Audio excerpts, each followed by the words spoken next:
కండలు తిరిగిన టెక్నాలజీ కాస్త ఖరీదే గురు. పూర్తి వివరాలకు చదవండి రేపటి సాక్షి దినపత్రిక. కొన్ని లక్షల జీవితాలు బురదలో కూరుకుపోతే ఈరోజు వేలాది మంది విజయవాడను వదిలి వెళ్ళిపోతున్నారు. కట్టుబట్టలతో వెళ్ళిపోతున్నారు.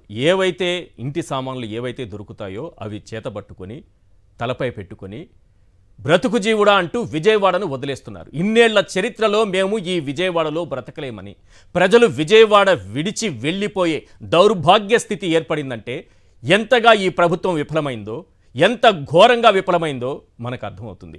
ఒకసారి ఆ దృశ్యాలను చూపించండి. 4 రోజులుగా నరకయాతన పడ్డారు సార్. వరదల్లో 4 రోజులుగా నరకయాతన పడ్డారు.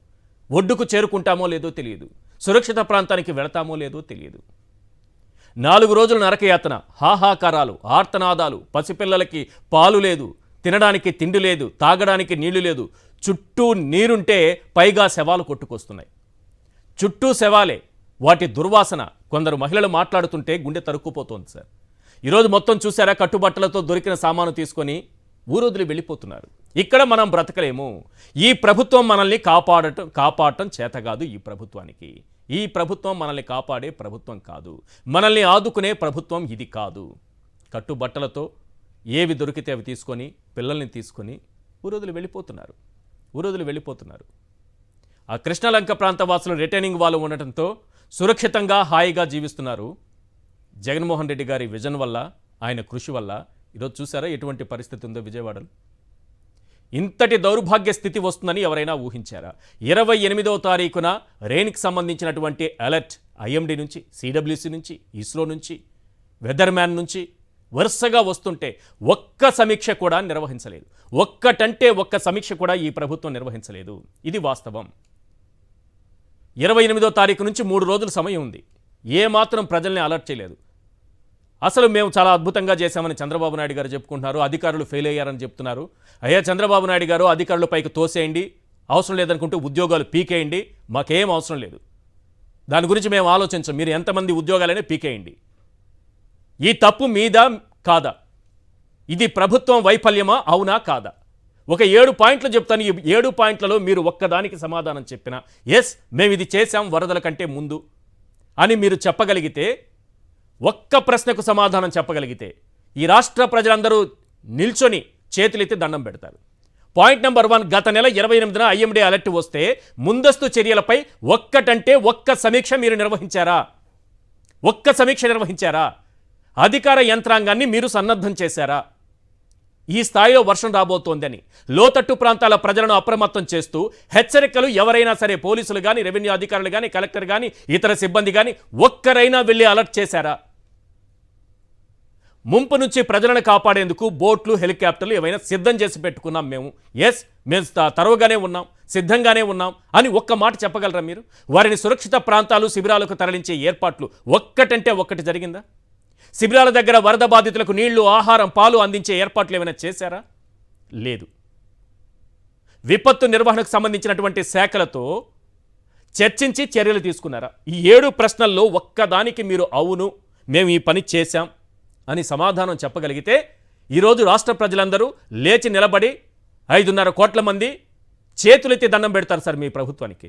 ఇందులో ఏ ఒక్కటి కూడా నిర్వహించకుండా ఆదివారం మధ్యాహ్నం వరకు, 1వ తేదీ మధ్యాహ్నం వరకు ఏం చేశారు? అసలు ఈ ప్రభుత్వం అటువైపు చూసిందా?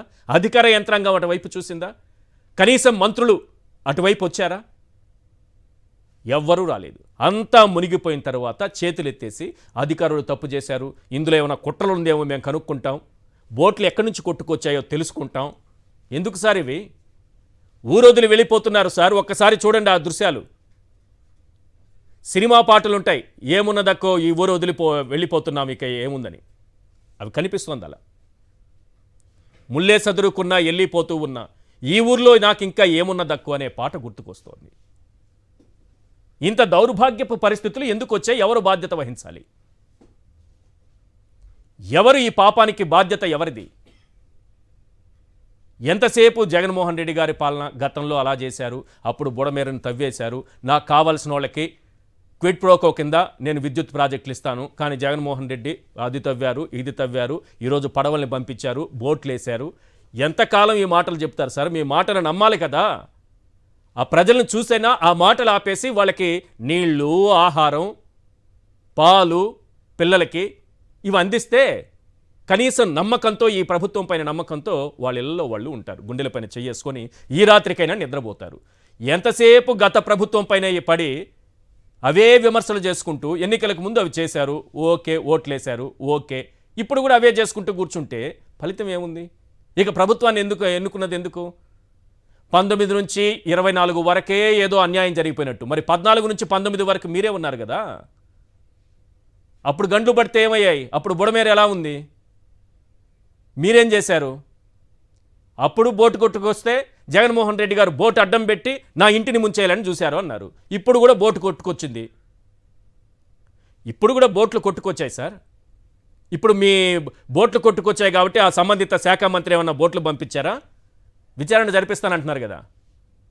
నీటిపారుదల శాఖ మంత్రి ఏమన్నా బోట్లు అడ్డం పెట్టారు. ఇప్పుడు ప్రభుత్వం మీ చేతిలోనే ఉంది కదా, అధికార యంత్రాంగం మీ చేతిలోనే ఉంది కదా. మీ ఇల్లు మునిగిపోతే మీరు కూడా 3.5 లక్షల మంది, 4 లక్షల మంది వరద బాధితుల్లో మొదటి బాధితుడిగా మీరు మారిపోయారు. అక్రమ నివాసంలో ఉంటే అలాగే జరుగుతుంది.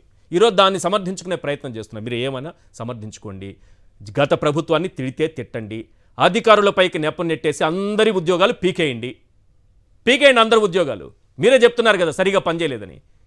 మీరు తెచ్చుకున్నటువంటి సిబ్బందే కదా.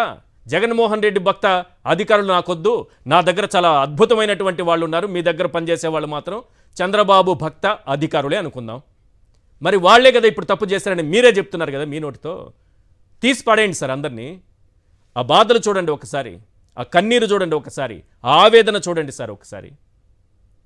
ఎంతసేపు జగన్మోహన్ రెడ్డి గారిపైనే నిందలు వేస్తూ కూర్చుంటే ఈరోజు అదే వాలంటీర్ వ్యవస్థ, అదే రేషన్ డెలివరీ ఇచ్చే వాహనాలు వ్యవస్థ, ఈ రెండు లేకపోయి ఉంటే పరిస్థితి ఏంటి? రిటైనింగ్ వాల్ కట్టకుండా ఉంటే మరింతమంది పరిస్థితి ఇంకా దారుణంగా తయారై ఉండేది.